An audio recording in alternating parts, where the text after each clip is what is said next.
안녕하십니까? 세상의 모든 지혜와 문화를 이야기하는 시간입니다. 우리가 살아가는 이 눈에 보이는 세상 너머에는 보이지 않는 또 다른 세계가 공존하고 있다고 합니다. 특히 한국 불교에서는 여름 안거가 시작될 무렵 아주 특별한 시기를 맞이합니다. 바로 백중 혹은 우란분절이라 불리는 때입니다. 백중은 조상과 인연 있는 모든 영가들을 위해 공덕을 쌓고 그들의 평안한 다음 생을 기원하는 불교의 아름다운 전통 명절입니다. 이날이 되면 지옥의 문이 열리고 고통받는 영혼들이 잠시나마 이 세상과 소통할 수 있는 길이 열린다고 믿어져 왔습니다. 이 기간에 우리가 정성껏 올리는 기도는 어둠 속을 헤매는 그들에게 한 줄기 빛이 되어준다고 합니다. 오늘 우리가 나눌 이야기는 바로 이 보이지 않는 세계, 영가의 존재에 대한 깊은 성찰을 담고 있습니다. 누군가에게는 그저 오래된 괴담처럼 들릴 수도, 또 다른 이에게는 삶과 죽음의 경계를 다시금 생각하게 하는 계기가 될지도 모릅니다. 이 이야기가 여러분의 마음에 작은 울림을 남긴다면 구독과 좋아요를 통해 더 많은 분들과 이 지혜를 나누는 공덕을 함께 지어주시길 바랍니다. 여러분의 작은 동참이 저희에게는 큰 힘이 됩니다. 자, 그럼 이제 시작하겠습니다. 이 이야기는 수십 년 전 한 신실한 불자님이 직접 겪으셨던 등골이 서늘하면서도 깊은 깨달음을 주는 체험담입니다. 제목은 그 집에 가지 마오입니다. 지금은 연세가 지긋하신 노보살님이 되셨지만 이야기는 그분이 40대에서 50대 사이 한창 활기 넘치던 시절에 겪은 일입니다. 당시에는 지금처럼 사찰에 열심히 다니지는 않으셨다고 합니다. 어느 화창한 날 결혼하고 아이들도 어느 정도 키워놓은 오랜 친구들과 위기투합했습니다.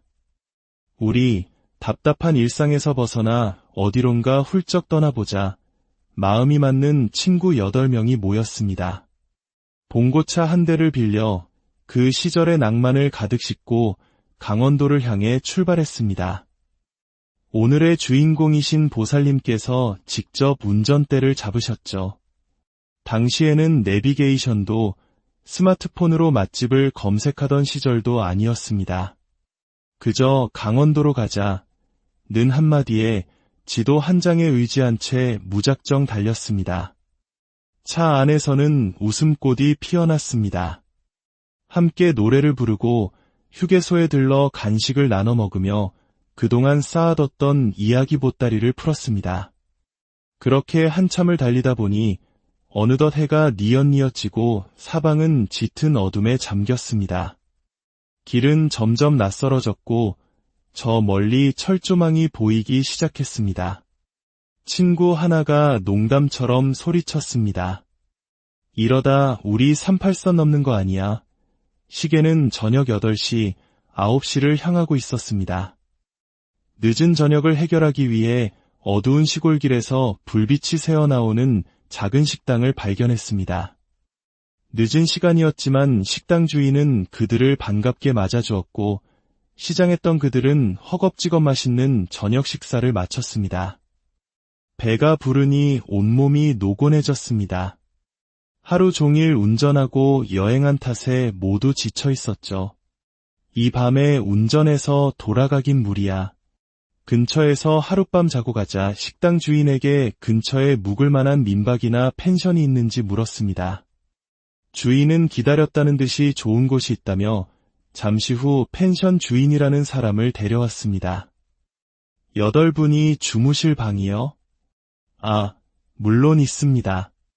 아주 좋은 방이 있어요. 가격을 묻자 펜션 주인은 믿을 수 없는 제안을 했습니다. 싸게 해드릴게요. 3만 원만 주세요. 8명이 하룻밤 묵는데 단돈 3만 원. 아무리 물가가 지금보다 훨씬 저렴했던 시절이라지만 터무니없이 싼 가격이었습니다. 보살님의 마음속에 순간 깨름칙한 느낌이 스쳐 지나갔습니다. 공포 영화를 보면 꼭 이런 지나치게 싼 집에서 사건이 터지곤 하지 않습니까? 하지만 다른 친구들은 피곤함에 지쳐 있었고 싼 가격에 오히려 다들 좋아하며 그 제안을 덥석 받아들였습니다. 하룻밤만 자고 갈 건데 뭐 어때? 싸면 좋지. 결국 그들은 펜션 주인을 따라 나섰습니다. 가로등 하나 없는 칠흑 같은 어둠 속을 걸어 도착한 펜션. 그 집은 주변의 어둠을 그대로 빨아들인 듯 스산한 기운을 내뿜고 있었습니다. 집에 들어서자마자 하루 종일 운전대를 잡았던 보살님은 극심한 피로를 느꼈습니다. 얘들아, 나 너무 피곤해서 먼저 좀 씻고 잘게. 내가 코를 너무 심하게 골 것 같으니 너희들 잠 방해하지 않게 나는 것이래서 혼자 잘게. 친구들은 그러라며 걱정해 주었고 그녀는 먼저 씻기 위해 욕실로 향했습니다. 따뜻한 물로 샤워를 하며 하루의 피로를 푸는 순간 이상하게 등 뒤에서 서늘한 기운이 느껴졌습니다. 무심코 고개를 돌려 욕실의 작은 창문을 바라본 그녀는 그 자리에서 얼어붙고 말았습니다. 칠흑 같은 어둠 너머 창문가의 새하얀 눈동자 두 개가 자신을 뚫어져라 노려보고 있었습니다. 으악! 그녀는 비명을 지르며 옷도 제대로 챙겨 입지 못한 채 욕실을 뛰쳐나왔습니다. 친구들이 놀라 달려왔지만 괜한 걱정을 끼치고 즐거운 분위기를 망치고 싶지 않았습니다. 그녀는 애써 태연한 척하며 말했습니다. 아니야, 아무것도. 내가 너무 피곤해서 헛것을 봤나 봐. 신경 쓰지 마. 하지만 심장은 미친 듯이 뛰고 있었습니다. 억지로 몸을 닫고 옷을 갈아입은 뒤 친구들은 방으로 들어가고 그녀는 혼자 거실에 깔아둔 이불로 향했습니다. 이불을 들치고 누우려는 바로 그 순간 그녀의 눈앞에 믿을 수 없는 광경이 펼쳐졌습니다. 거실 한가운데에 옛 나이 든 할머니 한 분이 미동도 없이 서서 자신을 바라보고 있었습니다. 누구세요? 라고 말이 채 나오기도 전에 할머니의 형체가 연기처럼 스르르 사라져 버렸습니다. 너무 놀라 숨조차 쉴 수 없었습니다. 멍하니 서 있던 그녀는 뭐지, 내가 정말 헛것을 보는 건가 생각하며 이불 속으로 들어가려 했습니다. 그리고 이불을 걷는 순간 그녀는 다시 한번 터져나오는 비명을 참을 수 없었습니다. 이불 속에는 다리 한쪽이 없는 할아버지가 누워 무서운 눈으로 자신을 올려다보고 있었습니다. 으악! 그녀의 비명이 집 전체를 울렸고 그 소리에 할아버지의 형상도 순식간에 사라졌습니다. 그제야 방 안에 있던 친구들이 겁에 질려 우르르 쏟아져 나왔습니다. 그래. 무슨 일이야. 그녀는 더 이상 숨길 수 없었습니다. 욕실 창문에서 본 하얀 눈동자, 거실에 나타났던 할머니, 그리고 이불 속에 다리 없는 할아버지 이야기까지. 떨리는 목소리로 모든 것을 털어놓자 친구들은 공포에 질렸습니다. 그때 친구 중 한 명이 침착하게 나섰습니다. 그녀는 평소 절에 열심히 다니며 천수경을 전부 외우고 있는 독실한 불자였습니다. 그녀는 겁에 질린 보살님의 등을 다독이며 말했습니다. 괜찮아. 많이 놀랐구나. 이리 와서 누워. 내가 옆에서 천수경을 읽어줄게. 친구는 그녀의 곁에 앉아 나지막하지만 힘있는 목소리로 천수경을 독송하기 시작했습니다. 수리수리 마하수리 수수리 사바하. 신기하게도 장엄한 경전 소리가 울려 퍼지자 미친 듯이 뛰던 심장이 차츰 안정을 되찾았습니다. 그녀는 친구의 독경 소리를 자장가 삼아 스르르 깊은 잠에 빠져들었습니다. 얼마나 잤을까? 그녀는 한밤중에 문득 잠에서 깨어났습니다. 새벽 2시 혹은 3시쯤 되었을 시간이었습니다. 거실은 여전히 어둠에 잠겨 있었고 친구들은 방 안에서 자고 있었습니다. 가슴이 답답하고 서늘한 밤 공기를 쐬고 싶다는 생각에 그녀는 홀린 듯 마당으로 나섰습니다. 그렇게 칠흑 같은 어둠 속에서 마당에 서 있는데 저 멀리 숲 쪽에서 이상한 광경이 보였습니다. 수십 명이나 되는 군인들이 총을 들고 뛰어다니고 엎드리고 훈련을 하고 있었습니다. 한밤중에, 그것도 새벽에 웬 군사 훈련일까? 아이고, 저 늦은 시간까지 고생들이 많네. 그녀는 그저 그들을 보며 딱하게 생각했을 뿐 별다른 의심 없이 다시 집으로 들어와 잠을 청했습니다. 다음 날 아침, 잠에서 깬 그녀는 거실에 모여 앉아 쑥덕거리는 친구들을 발견했습니다. 친구들의 얼굴은 하나같이 하얗게 질려 있었습니다. 너희들 왜 그래? 무슨 일 있었어? 그러자 친구들이 밤새 겪은 일을 털어놓기 시작했습니다. 그들이 방에서 잠을 청하려 할 때마다 밖에서 문이 끼익탁 하고 열렸다 닫히는 소리가 밤새도록 들렸다는 것입니다. 뿐만 아니라 수많은 사람들이 거실을 저벅저벅 걸어 다니는 발소리까지 생생하게 들렸다고 했습니다. 무서워서 나가보면 문은 굳게 잠겨 있었고 거실에는 아무도 없었습니다. 그런 일이 밤새 반복되어 7명의 친구들은 뜬 눈으로 밤을 새웠던 것입니다. 이 집, 귀신 들린 집인가 봐. 당장 여기서 나가자. 그들은 허둥지둥 짐을 쌌습니다. 그리고는 뒤도 돌아보지 않고 그 펜션을 뛰쳐나왔습니다. 한참을 달려 마을 어귀의 작은 슈퍼마켓에 들러 목을 축이던 그들. 보살님은 슈퍼마켓 주인에게 물었습니다. 아저씨, 혹시 저희가 어제 묵었던 저 펜션에 대해 아세요? 그러자 슈퍼마켓 주인은 대수롭지 않다는 듯 대답했습니다. 아, 그 집이요. 거기 귀신 나오기로 동네에서 유명한 집이에요. 집주인도 거기 안 살아요.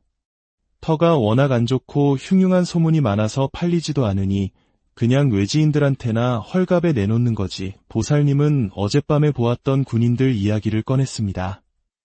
어젯밤에 보니 군인들이 막 훈련을 하던데요. 주인은 고개를 저었습니다. 무슨 소리예요? 이 근방에 군부대도 없고 군인들이 와서 훈련할 일이 전혀 없는데 그 순간 온몸에 소름이 돋았습니다. 그들이 본 모든 것이 헛것이 아니었습니다. 그 집과 그 터에 얽힌 원한 맺힌 영가들의 흔적이었습니다. 이 끔찍하고도 생생한 경험 이후 보살님의 삶은 완전히 바뀌었습니다. 그녀는 눈에 보이지 않는 영가의 존재를 100% 믿게 되었습니다. 그리고 그날 이후로 단 한 해도 거르지 않고 매년 백중이 되면 자신과 인연 있는 모든 영가들을 위해 지극정성으로 기도를 올리게 되었다고 합니다. 여러분, 이 이야기는 우리에게 무엇을 말해주고 있을까요? 이와 비슷한 이야기는 또 있습니다. 현대 한국 불교의 위대한 선지식으로 존경받는 청화 큰 스님의 일화입니다. 스님께서는 한국전쟁으로 폐허가 된 곡성의 태안사를 다시 일으키는 중창불사를 하셨습니다. 전쟁 당시 태안사 일대에서는 치열한 전투가 벌어졌고 수많은 국군과 미처 후퇴하지 못한 인민군, 즉 빨치산들이 목숨을 잃었습니다. 스님께서 불사를 시작하기 전 그 산에서는 비가 부슬부슬 내리는 음침한 날이면 기이한 현상이 목격되곤 했습니다. 옛 군복을 입은 군인들과 빨치산들이 서로에게 총을 겨누며 나타났다가 사라지는 것을 본 사람이 한둘이 아니었습니다. 전쟁의 포화 속에서 원한을 품고 죽어간 그들의 영혼이 이승을 떠나지 못하고 구천을 떠돌고 있었던 것입니다. 청화 큰 스님께서는 이 모든 것을 꿰뚫어 보셨습니다. 스님께서는 수년 동안 주인이 있건 없건 외롭게 떠도는 그 모든 영가들을 위해 간절한 마음으로 천도제를 지내주셨습니다. 부처님의 자비로운 연불 소리를 듣고 이제 그만 모든 한을 내려놓고 부디 좋은 곳으로 가시오. 평생을 청정하게 수행하신 큰 스님의 지극한 정성이 하늘에 닿았던 것일까요? 몇 년간의 천도제 이후 수십 년간 그 자리에 나타나던 군인 영가들은 흔적도 없이 사라졌고 다시는 나타나지 않았다고 합니다. 이 두 이야기는 우리에게 명확한 메시지를 전합니다. 영가, 즉 보이지 않는 존재의 세계는 결코 무시할 수 없다는 것. 그리고 불보살님의 가르침과 우리의 간절한 기도는 그들을 위로하고 평안으로 이끌 수 있는 가장 강력한 힘이라는 사실입니다. 혹시라도 오늘 밤 이 이야기가 무섭게 느껴지는 분이 계시다면 걱정하지 마십시오. 부처님께서는 분명히 약속하셨습니다. 불보살님의 이름을 부르며 의지하는 불자는 그 어떤 악한 기운도 감히 침범할 수 없다고 말입니다. 나무 아미타불, 관세음보살, 지장보살. 우리가 진실한 마음으로 염불하는 순간 우리 눈에는 보이지 않지만 내면에서부터 찬란한 광명이 뿜어져 나와 우리를 보호하는 갑옷이 됩니다. 혹여 낯선 곳에서 잠을 청할 때 마음이 불안하거나 꿈자리가 뒤숭숭하다면 조용히 연불소리나 반야심경과 같은 경전 독송을 틀어놓고 주무셔 보십시오. 그 어떤 어둠의 세력도 감히 그 빛의 공간을 침범하지 못할 것입니다. 결국 행복해지고 싶습니까? 평화로운 삶을 창조하고 싶습니까? 그렇다면 복을 짓고 선업을 쌓고 공덕을 닦으십시오. 눈에 보이는 세상뿐만 아니라 보이지 않는 세상의 모든 존재를 위해 자비심을 내어 기도하십시오. 그 복과 선업과 공덕의 힘이야말로 우리를 진정한 행복과 깨달음의 길로 이끌어줄 가장 확실한 등불이 될 것입니다. 오늘 준비한 이야기는 여기까지입니다. 부디 여러분 모두의 삶에 부처님의 가피가 늘 함께하시기를 기원합니다. 안녕하십니까? 세상의 모든 지혜와 문화를 이야기하는 시간입니다. 우리가 살아가는 이 눈에 보이는 세상 너머에는 보이지 않는 또 다른 세계가 공존하고 있다고 합니다. 특히 한국 불교에서는 여름 안거가 시작될 무렵 아주 특별한 시기를 맞이합니다. 바로 백중 혹은 우란분절이라 불리는 때입니다. 백중은 조상과 인연 있는 모든 영가들을 위해 공덕을 쌓고 그들의 평안한 다음 생을 기원하는 불교의 아름다운 전통 명절입니다. 이날이 되면 지옥의 문이 열리고 고통받는 영혼들이 잠시나마 이 세상과 소통할 수 있는 길이 열린다고 믿어져 왔습니다. 이 기간에 우리가 정성껏 올리는 기도는 어둠 속을 헤매는 그들에게 한 줄기 빛이 되어준다고 합니다. 오늘 우리가 나눌 이야기는 바로 이 보이지 않는 세계, 영가의 존재에 대한 깊은 성찰을 담고 있습니다. 누군가에게는 그저 오래된 괴담처럼 들릴 수도 또 다른 이에게는 삶과 죽음의 경계를 다시금 생각하게 하는 계기가 될지도 모릅니다. 이 이야기가 여러분의 마음에 작은 울림을 남긴다면 구독과 좋아요를 통해 더 많은 분들과 이 지혜를 나누는 공덕을 함께 지어주시길 바랍니다. 여러분의 작은 동참이 저희에게는 큰 힘이 됩니다. 자, 그럼 이제 시작하겠습니다. 이 이야기는 수십 년 전 한 신실한 불자님이 직접 겪으셨던 등골이 서늘하면서도 깊은 깨달음을 주는 체험담입니다.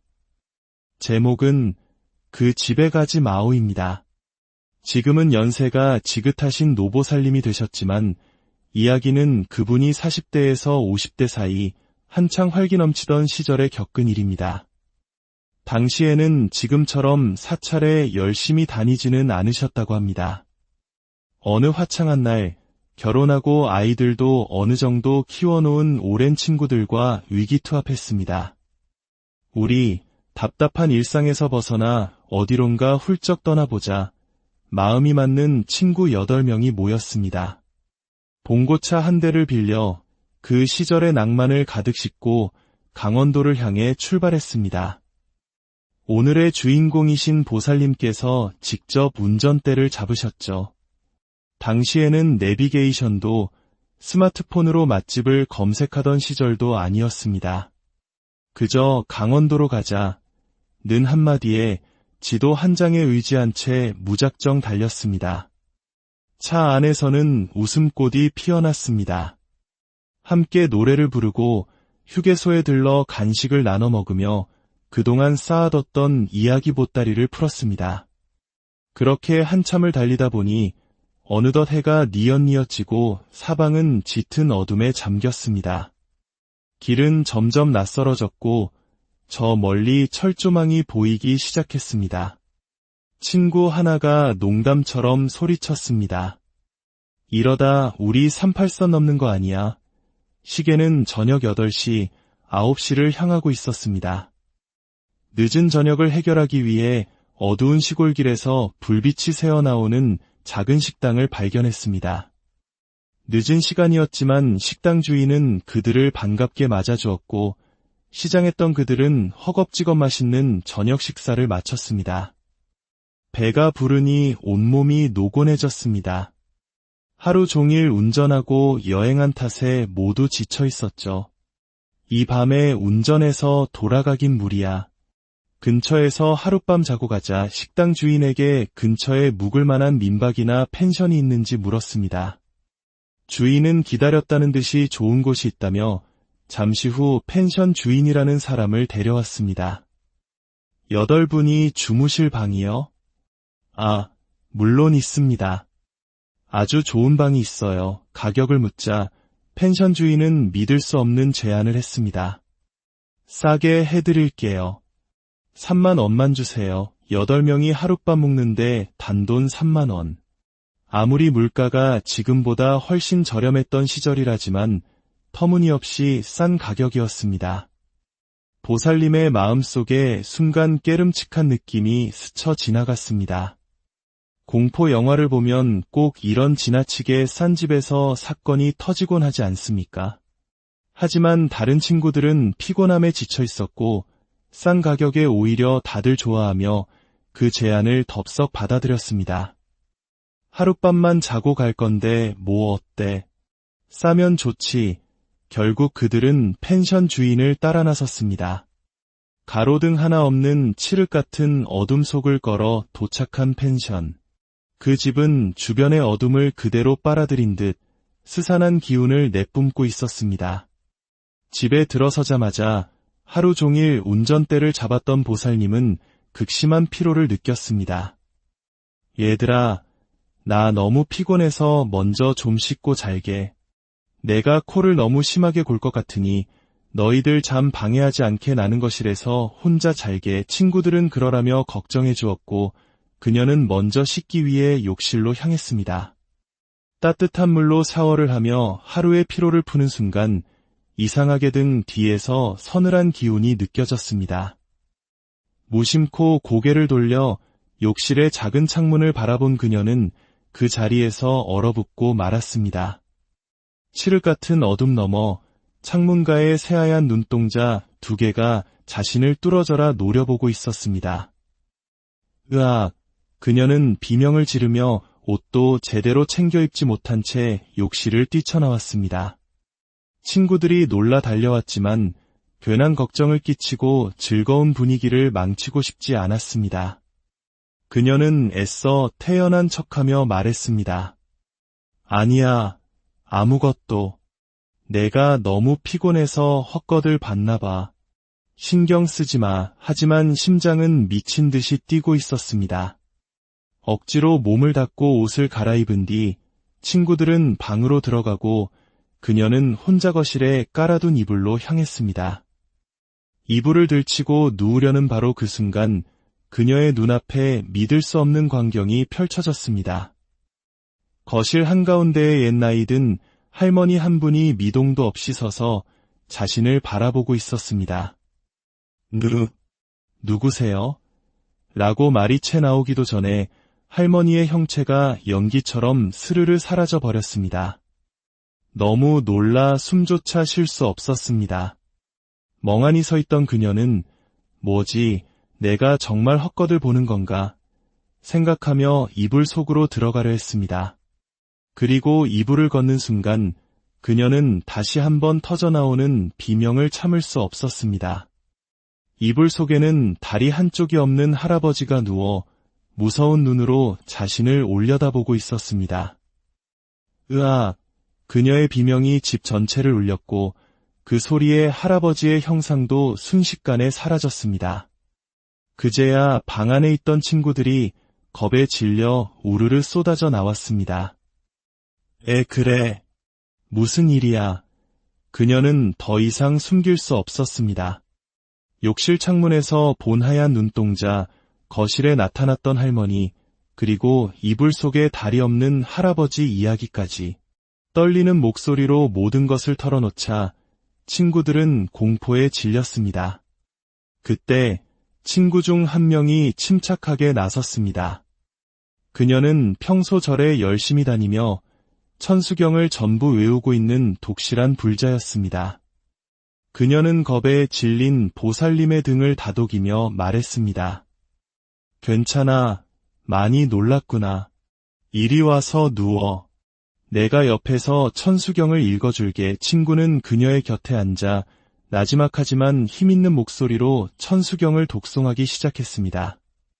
수리수리 마하수리 수수리 사바아.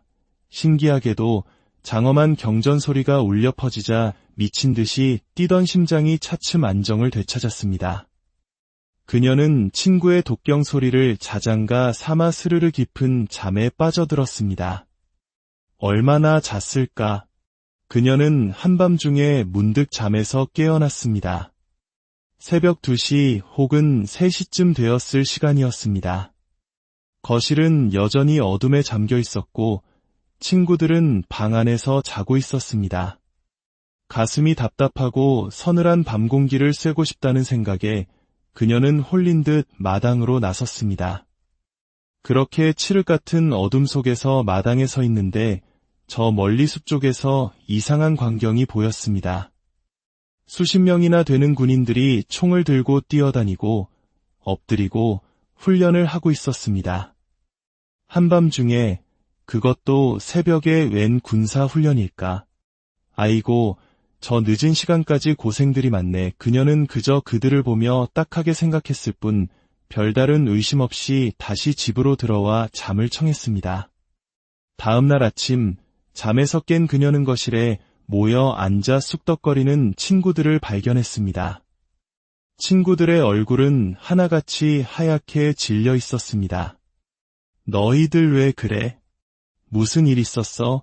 그러자 친구들이 밤새 겪은 일을 털어놓기 시작했습니다. 그들이 방에서 잠을 청하려 할 때마다 밖에서 문이 끼익탁 하고 열렸다 닫히는 소리가 밤새도록 들렸다는 것입니다. 뿐만 아니라 수많은 사람들이 거실을 저벅저벅 걸어 다니는 발소리까지 생생하게 들렸다고 했습니다. 무서워서 나가보면 문은 굳게 잠겨 있었고 거실에는 아무도 없었습니다. 그런 일이 밤새 반복되어 7명의 친구들은 뜬 눈으로 밤을 새웠던 것입니다. 이 집, 귀신 들린 집인가 봐. 당장 여기서 나가자. 그들은 허둥지둥 짐을 쌌습니다. 그리고는 뒤도 돌아보지 않고 그 펜션을 뛰쳐나왔습니다. 한참을 달려 마을 어귀의 작은 슈퍼마켓에 들러 목을 축이던 그들. 보살님은 슈퍼마켓 주인에게 물었습니다. 아저씨, 혹시 저희가 어제 묵었던 저 펜션에 대해 아세요? 그러자 슈퍼마켓 주인은 대수롭지 않다는 듯 대답했습니다. 아, 그 집이요. 거기 귀신 나오기로 동네에서 유명한 집이에요. 집주인도 거기 안 살아요. 터가 워낙 안 좋고 흉흉한 소문이 많아서 팔리지도 않으니 그냥 외지인들한테나 헐값에 내놓는 거지. 보살님은 어젯밤에 보았던 군인들 이야기를 꺼냈습니다. 어젯밤에 보니 군인들이 막 훈련을 하던데요. 주인은 고개를 저었습니다. 무슨 소리예요? 이 근방에 군부대도 없고 군인들이 와서 훈련할 일이 전혀 없는데 그 순간 온몸에 소름이 돋았습니다. 그들이 본 모든 것이 헛것이 아니었습니다. 그 집과 그 터에 얽힌 원한 맺힌 영가들의 흔적이었습니다. 이 끔찍하고도 생생한 경험 이후 보살님의 삶은 완전히 바뀌었습니다. 그녀는 눈에 보이지 않는 영가의 존재를 100% 믿게 되었습니다.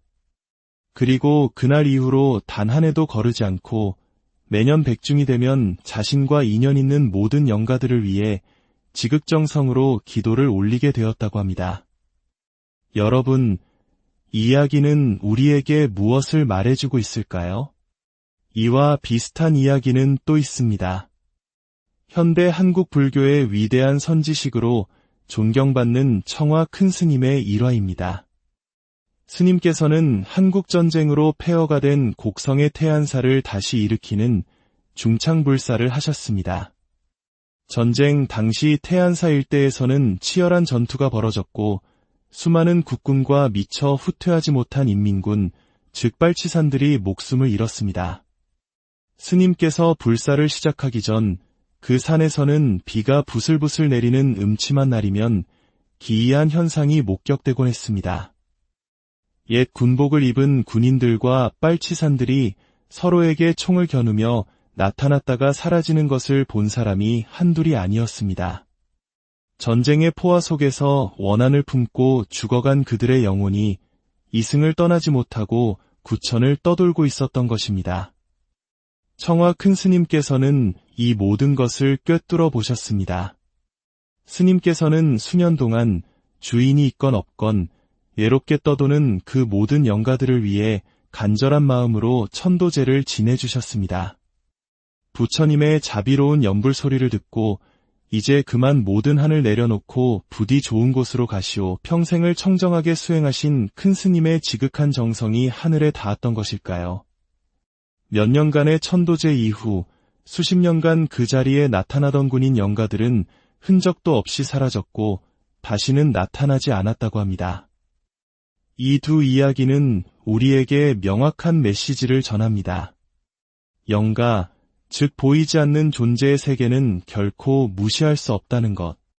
그리고 불보살님의 가르침과 우리의 간절한 기도는 그들을 위로하고 평안으로 이끌 수 있는 가장 강력한 힘이라는 사실입니다. 혹시라도 오늘 밤 이 이야기가 무섭게 느껴지는 분이 계시다면 걱정하지 마십시오. 부처님께서는 분명히 약속하셨습니다. 불보살님의 이름을 부르며 의지하는 불자는 그 어떤 악한 기운도 감히 침범할 수 없다고 말입니다. 나무 아미타불, 관세음보살, 지장보살. 우리가 진실한 마음으로 연불하는 순간 우리 눈에는 보이지 않지만 내면에서부터 찬란한 광명이 뿜어져 나와 우리를 보호하는 갑옷이 됩니다. 혹여 낯선 곳에서 잠을 청할 때 마음이 불안하거나 꿈자리가 뒤숭숭하다면 조용히 연불소리나 반야심경과 같은 경전 독송을 틀어놓고 주무셔 보십시오. 그 어떤 어둠의 세력도 감히 그 빛의 공간을 침범하지 못할 것입니다. 결국 행복해지고 싶습니까? 평화로운 삶을 창조하고 싶습니까? 그렇다면 복을 짓고 선업을 쌓고 공덕을 닦으십시오. 눈에 보이는 세상뿐만 아니라 보이지 않는 세상의 모든 존재를 위해 자비심을 내어 기도하십시오. 그 복과 선업과 공덕의 힘이야말로 우리를 진정한 행복과 깨달음의 길로 이끌어줄 가장 확실한 등불이 될 것입니다.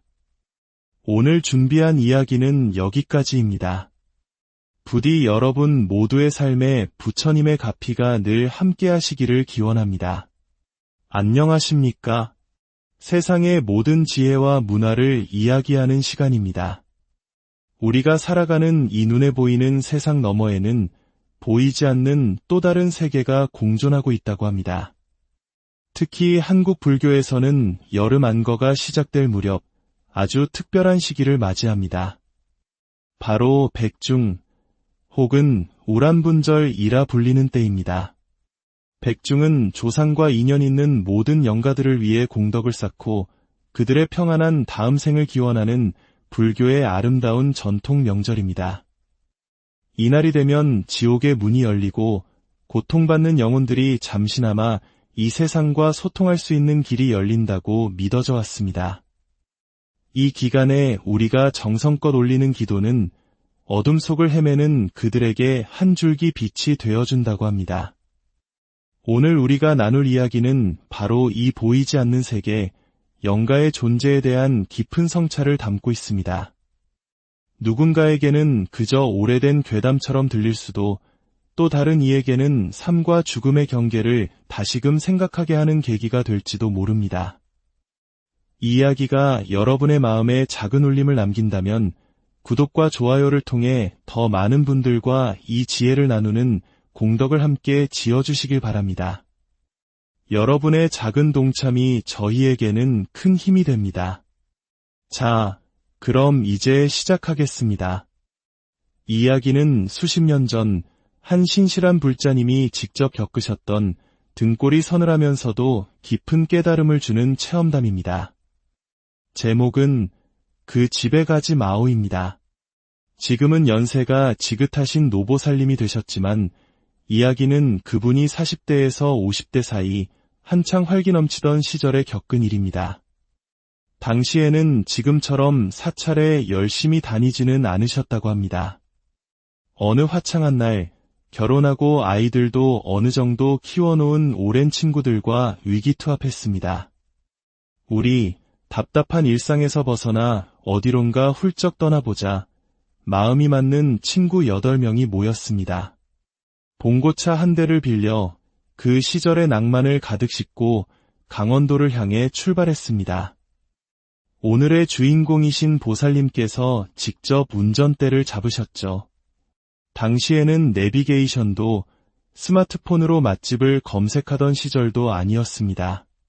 그저 강원도로 가자 는 한마디에 지도 한 장에 의지한 채 무작정 달렸습니다. 차 안에서는 웃음꽃이 피어났습니다. 함께 노래를 부르고 휴게소에 들러 간식을 나눠 먹으며 그동안 쌓아뒀던 이야기 보따리를 풀었습니다. 그렇게 한참을 달리다 보니 어느덧 해가 뉘엿뉘엿 지고 사방은 짙은 어둠에 잠겼습니다. 길은 점점 낯설어졌고 저 멀리 철조망이 보이기 시작했습니다. 친구 하나가 농담처럼 소리쳤습니다. 이러다 우리 38선 넘는 거 아니야? 시계는 저녁 8시, 9시를 향하고 있었습니다. 늦은 저녁을 해결하기 위해 어두운 시골길에서 불빛이 새어나오는 작은 식당을 발견했습니다. 늦은 시간이었지만 식당 주인은 그들을 반갑게 맞아주었고 시장했던 그들은 허겁지겁 맛있는 저녁 식사를 마쳤습니다. 배가 부르니 온몸이 노곤해졌습니다. 하루 종일 운전하고 여행한 탓에 모두 지쳐 있었죠. 이 밤에 운전해서 돌아가긴 무리야.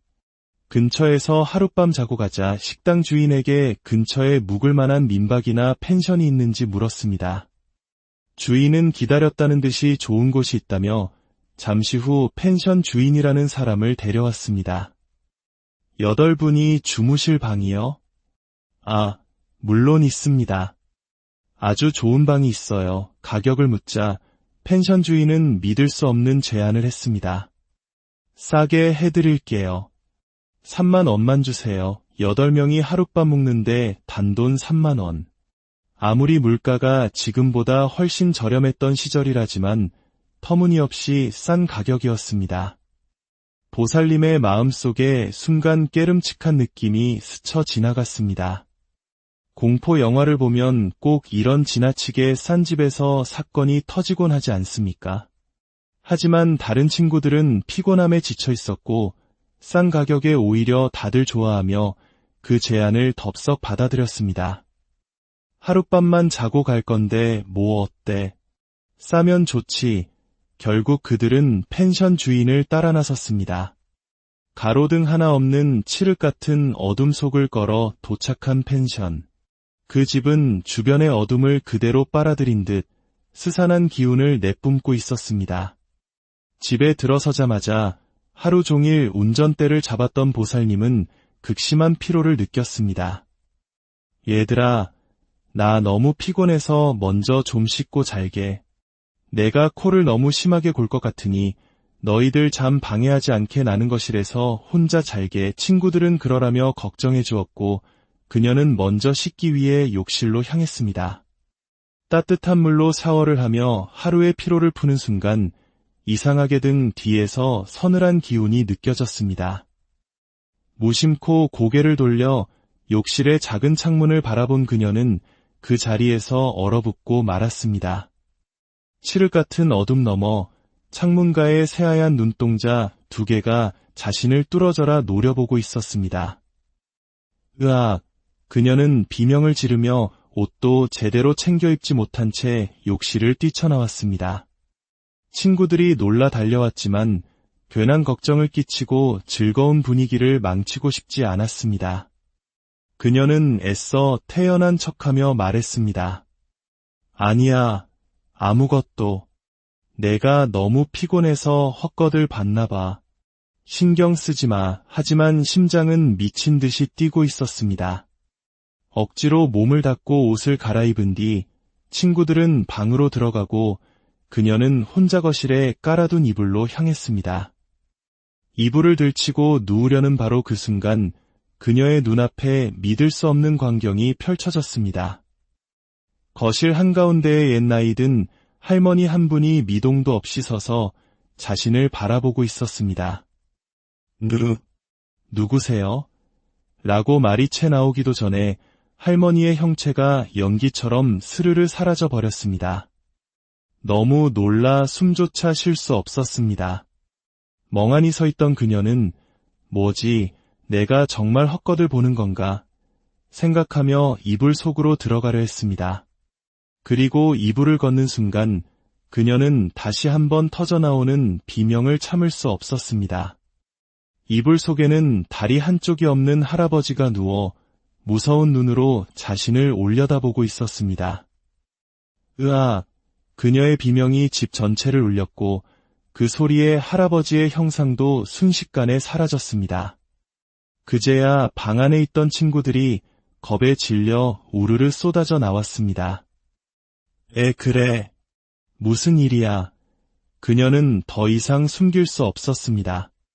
욕실 창문에서 본 하얀 눈동자, 거실에 나타났던 할머니, 그리고 이불 속에 다리 없는 할아버지 이야기까지. 떨리는 목소리로 모든 것을 털어놓자 친구들은 공포에 질렸습니다. 그때 친구 중 한 명이 침착하게 나섰습니다. 그녀는 평소 절에 열심히 다니며 천수경을 전부 외우고 있는 독실한 불자였습니다. 그녀는 겁에 질린 보살님의 등을 다독이며 말했습니다. 괜찮아. 많이 놀랐구나. 이리 와서 누워. 내가 옆에서 천수경을 읽어줄게. 친구는 그녀의 곁에 앉아 나지막하지만 힘있는 목소리로 천수경을 독송하기 시작했습니다. 수리수리 마하수리 수수리 사바아. 신기하게도 장엄한 경전 소리가 울려 퍼지자 미친 듯이 뛰던 심장이 차츰 안정을 되찾았습니다. 그녀는 친구의 독경 소리를 자장가 삼아 스르르 깊은 잠에 빠져들었습니다. 얼마나 잤을까? 그녀는 한밤중에 문득 잠에서 깨어났습니다. 새벽 2시 혹은 3시쯤 되었을 시간이었습니다. 거실은 여전히 어둠에 잠겨 있었고 친구들은 방 안에서 자고 있었습니다. 가슴이 답답하고 서늘한 밤 공기를 쐬고 싶다는 생각에 그녀는 홀린 듯 마당으로 나섰습니다. 그렇게 칠흑 같은 어둠 속에서 마당에 서 있는데 저 멀리 숲 쪽에서 이상한 광경이 보였습니다. 수십 명이나 되는 군인들이 총을 들고 뛰어다니고 엎드리고 훈련을 하고 있었습니다. 한밤중에, 그것도 새벽에 웬 군사 훈련일까? 아이고, 저 늦은 시간까지 고생들이 많네. 그녀는 그저 그들을 보며 딱하게 생각했을 뿐 별다른 의심 없이 다시 집으로 들어와 잠을 청했습니다. 다음 날 아침 잠에서 깬 그녀는 거실에 모여 앉아 쑥덕거리는 친구들을 발견했습니다. 친구들의 얼굴은 하나같이 하얗게 질려 있었습니다. 너희들 왜 그래? 무슨 일 있었어? 그러자 친구들이 밤새 겪은 일을 털어놓기 시작했습니다. 그들이 방에서 잠을 청하려 할 때마다 밖에서 문이 끼익탁 하고 열렸다 닫히는 소리가 밤새도록 들렸다는 것입니다. 뿐만 아니라 수많은 사람들이 거실을 저벅저벅 걸어 다니는 발소리까지 생생하게 들렸다고 했습니다. 무서워서 나가보면 문은 굳게 잠겨 있었고 거실에는 아무도 없었습니다.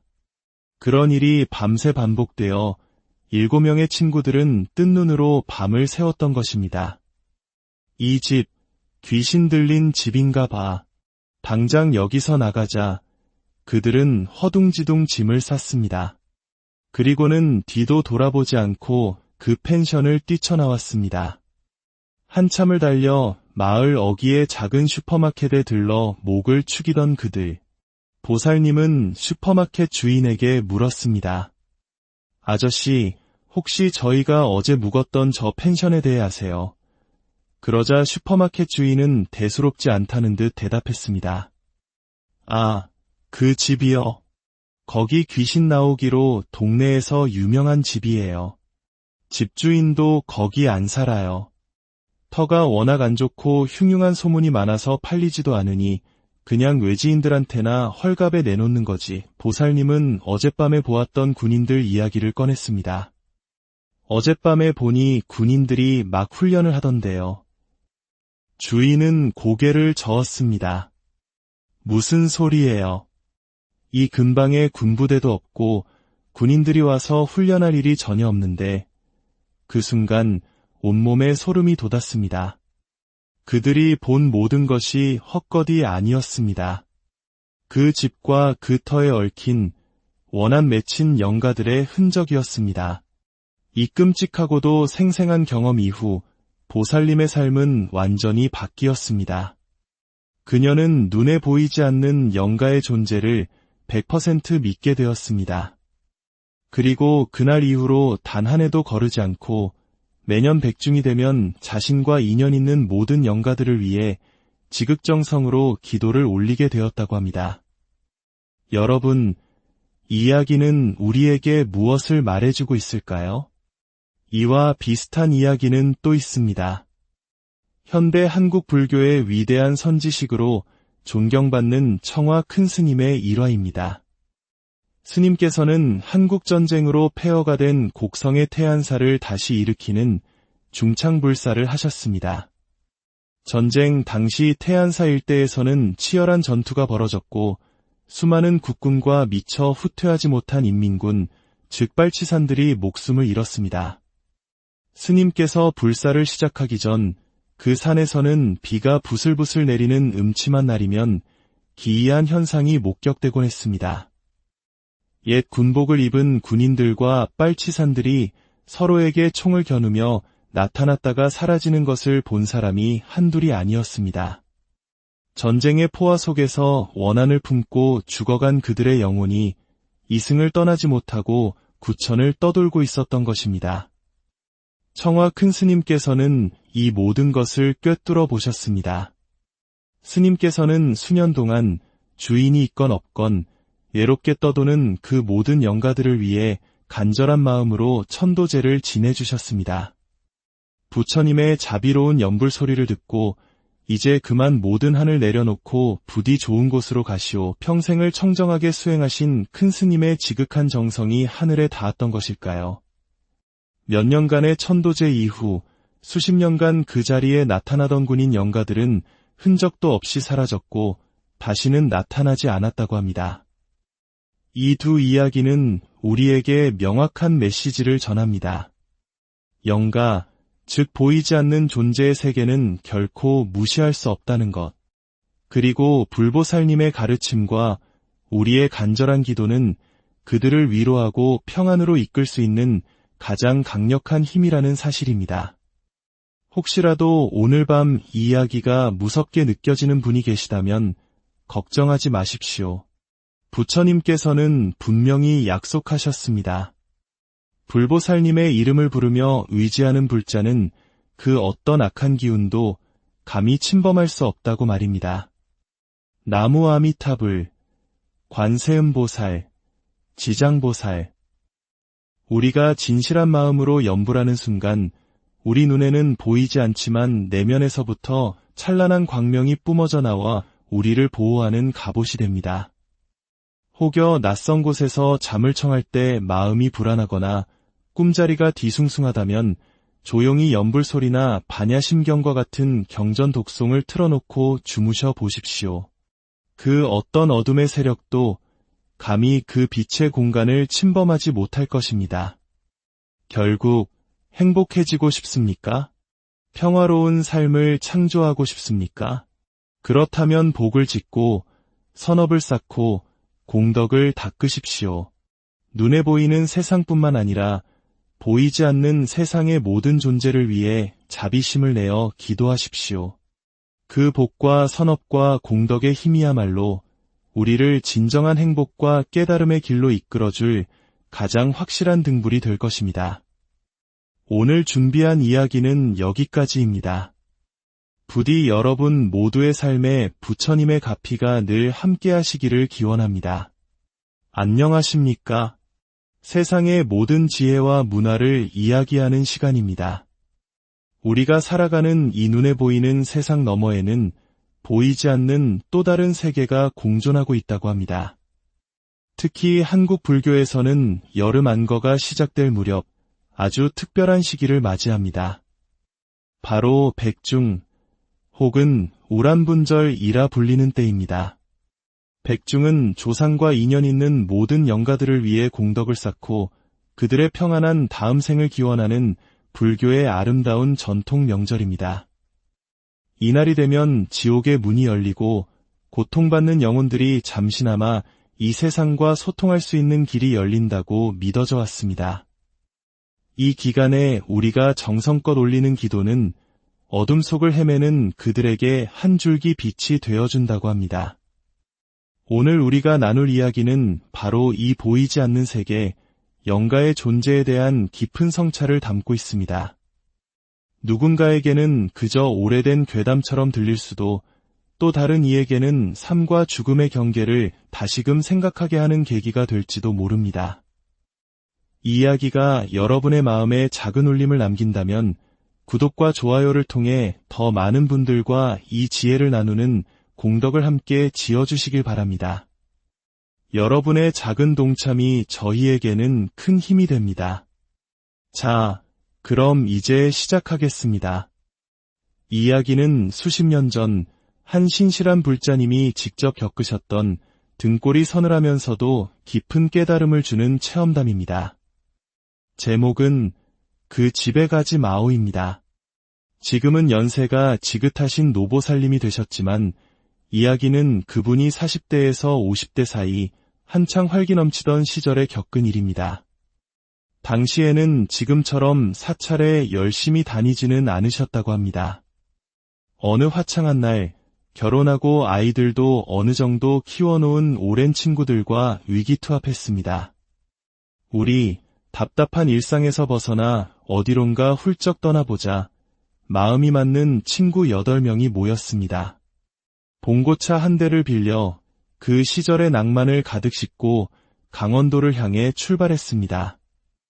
오늘의 주인공이신 보살님께서 직접 운전대를 잡으셨죠. 당시에는 내비게이션도 스마트폰으로 맛집을 검색하던 시절도 아니었습니다. 그저 강원도로 가자 는 한마디에 지도 한 장에 의지한 채 무작정 달렸습니다.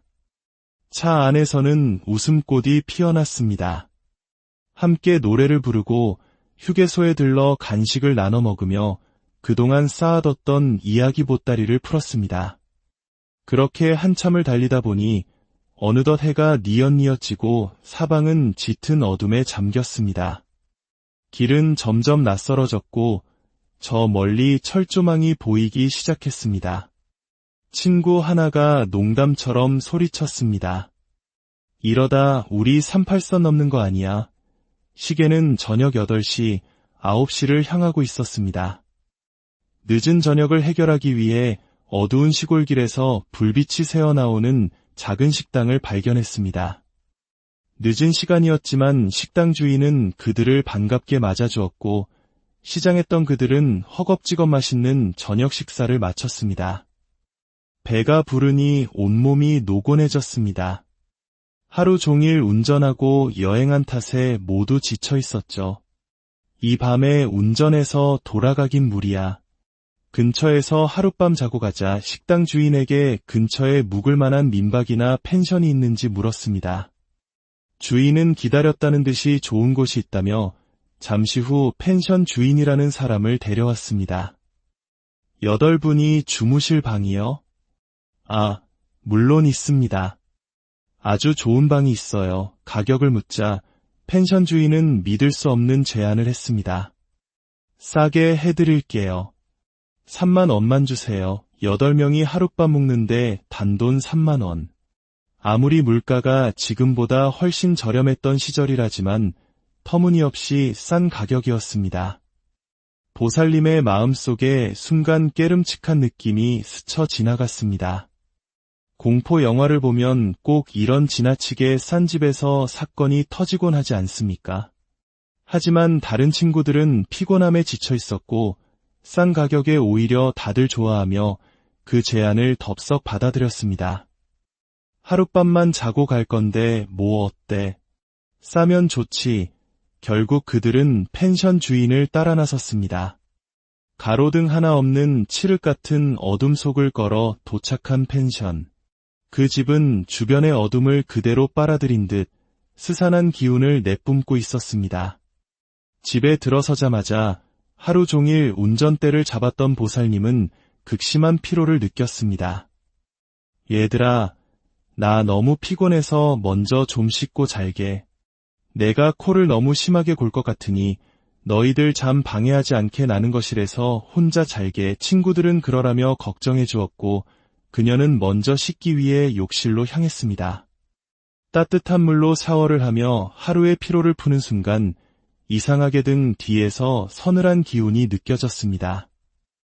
무심코 고개를 돌려 욕실의 작은 창문을 바라본 그녀는 그 자리에서 얼어붙고 말았습니다. 칠흑 같은 어둠 너머 창문가의 새하얀 눈동자 2개가 자신을 뚫어져라 노려보고 있었습니다. 으악! 그녀는 비명을 지르며 옷도 제대로 챙겨 입지 못한 채 욕실을 뛰쳐나왔습니다. 친구들이 놀라 달려왔지만 괜한 걱정을 끼치고 즐거운 분위기를 망치고 싶지 않았습니다. 그녀는 애써 태연한 척하며 말했습니다. 아니야, 아무것도. 내가 너무 피곤해서 헛것을 봤나 봐. 신경 쓰지 마. 하지만 심장은 미친 듯이 뛰고 있었습니다. 억지로 몸을 닫고 옷을 갈아입은 뒤 친구들은 방으로 들어가고 그녀는 혼자 거실에 깔아둔 이불로 향했습니다. 이불을 들치고 누우려는 바로 그 순간 그녀의 눈앞에 믿을 수 없는 광경이 펼쳐졌습니다. 거실 한가운데에 옛나이 든 할머니 한 분이 미동도 없이 서서 자신을 바라보고 있었습니다. 누구세요? 라고 말이 채 나오기도 전에 할머니의 형체가 연기처럼 스르르 사라져 버렸습니다. 너무 놀라 숨조차 쉴 수 없었습니다. 멍하니 서 있던 그녀는 뭐지, 내가 정말 헛것을 보는 건가 생각하며 이불 속으로 들어가려 했습니다. 그리고 이불을 걷는 순간 그녀는 다시 한번 터져나오는 비명을 참을 수 없었습니다. 이불 속에는 다리 한쪽이 없는 할아버지가 누워 무서운 눈으로 자신을 올려다보고 있었습니다. 으악! 그녀의 비명이 집 전체를 울렸고 그 소리에 할아버지의 형상도 순식간에 사라졌습니다. 그제야 방 안에 있던 친구들이 겁에 질려 우르르 쏟아져 나왔습니다. 그래. 무슨 일이야. 그녀는 더 이상 숨길 수 없었습니다. 욕실 창문에서 본 하얀 눈동자, 거실에 나타났던 할머니, 그리고 이불 속에 다리 없는 할아버지 이야기까지. 떨리는 목소리로 모든 것을 털어놓자 친구들은 공포에 질렸습니다. 그때 친구 중 한 명이 침착하게 나섰습니다. 그녀는 평소 절에 열심히 다니며 천수경을 전부 외우고 있는 독실한 불자였습니다. 그녀는 겁에 질린 보살님의 등을 다독이며 말했습니다. 괜찮아. 많이 놀랐구나. 이리 와서 누워. 내가 옆에서 천수경을 읽어줄게. 친구는 그녀의 곁에 앉아 나지막하지만 힘있는 목소리로 천수경을 독송하기 시작했습니다. 수리수리 마하수리 수수리 사바아. 신기하게도 장엄한 경전 소리가 울려 퍼지자 미친 듯이 뛰던 심장이 차츰 안정을 되찾았습니다. 그녀는 친구의 독경 소리를 자장가 사마 스르르 깊은 잠에 빠져들었습니다. 얼마나 잤을까요?